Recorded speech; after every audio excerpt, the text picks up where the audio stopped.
say is there is nothing that generates more anxiety than high blood pressure numbers. Okay, as part of my work, when I do a clinic, patients come, they have their blood pressure measured by the nurses, and the first thing that everyone worries about is, oh my God, what was my blood pressure? What was my blood pressure?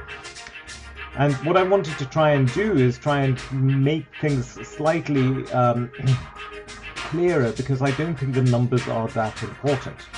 So let me try and explain this in a simplistic sense so that you can understand it. Okay, the reason blood pressure is considered important is because if people have a persistently elevated blood pressure, then there is evidence that they are at a higher risk of heart attacks and strokes over many years. Okay, and if you can lower the blood pressure, then there is evidence that it reduces that risk by about 25% as a ballpark figure.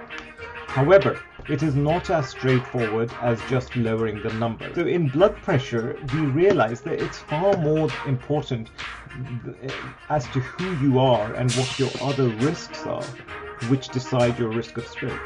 So let me give you an example. There was a very interesting study, or an interesting paper by Erica Wallace in Heart Journal 2002, which is called Cardiovascular and Coronary Risk Estimation in Hypertension Management. And what they found, what they demonstrate is this. They said that actually, let me just bring this up.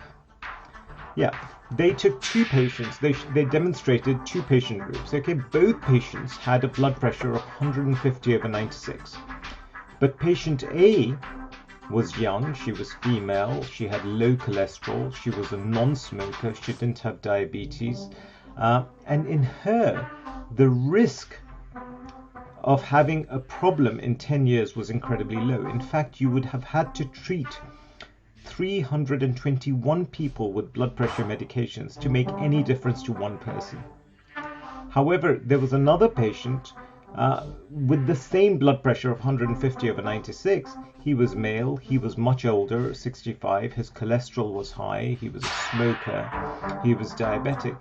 In him, the risk of something bad happening to him over 10 years was much higher, and therefore you only needed to treat 16 people to make a difference to one life.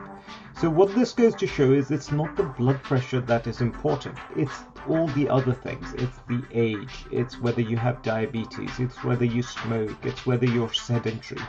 If you are someone who is generally fit and well, who doesn't smoke, who doesn't have any risk factors, who lives a healthy lifestyle, who minimizes his stress, who sleeps well, your risks from having a high blood pressure are incredibly low.